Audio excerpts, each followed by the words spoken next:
अस्सलाम वालेकुम everyone, welcome back to my channel. First of all thank you so much part 1 को इतना प्यार देने के लिए। तो इसीलिए पार्ट 2 तैयार है आप लोगों के लिए। इस टाइम तक हम लोग मथुरा पहुंच चुके थे और सबको सी ऑफ करके बच्चों को सुलाने की तैयारी शुरू हो गई थी, क्योंकि बच्चों को ट्रेन के अंदर सुलाना बहुत बड़ा टास्क होता है और जिसपे हम बहुत जल्दी सक्सेसफुल हो गए। सुबह उठते ही बाहर के नज़ारे इतने बेहतरीन थे, मैं आपको क्या बताऊं। बहुत ज़्यादा मज़ा आया और मुझसे ज़्यादा एक्साइटेड मेरे बच्चे हो रहे थे आगे के ट्रैवलिंग के लिए।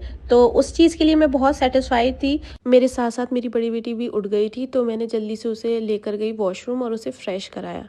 और फ्रेश कराने के बाद मैं उसे जैसे ही लाई, ट्रेन फिर रुकी हुई थी, तो वो बाहर का व्यू देख के बहुत इंजॉय कर रही थी। अच्छा, मैंने उसे उसके हाथ में कॉम्ब दिया ताकि वो बिजी रहे, अपने आप को थोड़ा बिजी रखे। ये चीज़ें भी आप लोग कर सकते हैं बच्चों को इंगेज करने के लिए, बच्चों का टाइम पास करने के लिए। और ये देखें, वो बहुत ज़्यादा स्ट्रगल कर रही है, बट लास्ट में मैंने उसके कॉम्ब कर दिए थे। उसके बाद मैंने उसे ब्रेकफास्ट दिया। ब्रेकफास्ट में सबसे पहले मैंने उसे पिस्ताचियोज और वॉलनट्स दिए, जो कि उसके फेवरेट हैं। इन्हें ये देने के बाद मुझे भी भूख लग गई, तो मैंने जल्दी से चाय वाले भैया से चाय ली और अपना नाश्ता कंप्लीट करा। और साथ ही इन्हें देखें, ये भी उठ चुकी थी।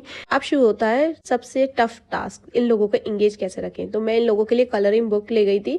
तो मैंने दोनों के लिए 2 बुक्स ले ली थी और इनके लिए इंडिविजुअली कलर ले लिए थे ताकि फाइट ना हो। तो बच्चे कलरिंग कर ही रहे थे, तो मेरी नज़र एक पहाड़ पे पड़ी। इस पहाड़ का नाम था थम्स अप। जब ट्रेन सेंट्रल रेलवे रूट से मुंबई शोलापुर की तरफ बढ़ती है और वेस्टर्न घाट की पहाड़ों से होकर गुजरती है, तब ये अनोखा पहाड़ दिखाई देता है। अगर आप लोग मथुरा टू शोलापुर जा रहे हैं तो इस पहाड़ को देखना बिल्कुल मत मिस करना। दिन का सफर हमारा कंप्लीट हो चुका था अल्हम्दुलिल्लाह। उसके बाद हो गई थी थोड़ी लेट नाइट और सबकी लाइट्स हो गई थी ऑफ। हम लोग पहुंचने वाले थे शोलापुर, बस कुछ ही देर रह गई थी हमारी शोलापुर पहुंचने के लिए। मैंने सारी पैकिंग कर ली थी, जो बच्चों को इंगेज कर दिया था मोबाइल के साथ। और ये देखें, हम लोग अपने कैबिन से बाहर आ चुके थे। ये सारे हमारे बैग्स थे, बच्चे खुद आके खड़े हो चुके थे, उन्हें बाहर ले आई थी मैं। एक बार अंदर ले जा चुकी थी, बट दोबारा मैं अंदर लाई क्योंकि बहुत ज़्यादा परेशान कर रहे थे, बाहर गेट की तरफ भाग रहे थे। तो आप लोग इस चीज़ का ध्यान रखें। और फाइनली हम लोग शोलापुर पहुँच गए थे। रात के लगभग 11:30 पौने 12 हो रहे थे और हम लोग शोलापुर पहुँच चुके थे। और बहुत ज़्यादा थकान हो रही थी और बस दिल कर रहा था बस कहीं पर भी जाके रेस्ट करो।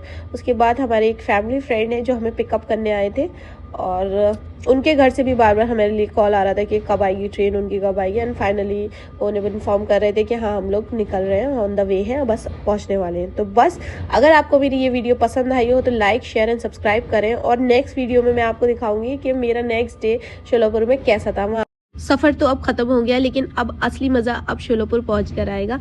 और अगर आपको मेरे आगे के सारे व्लॉग्स देख रहे हैं तो प्लीज़ मेरे चैनल को लाइक करें, शेयर करें, सब्सक्राइब करें। मिलते हैं अगली वीडियो में, जब तक के लिए अल्लाह हाफिज़।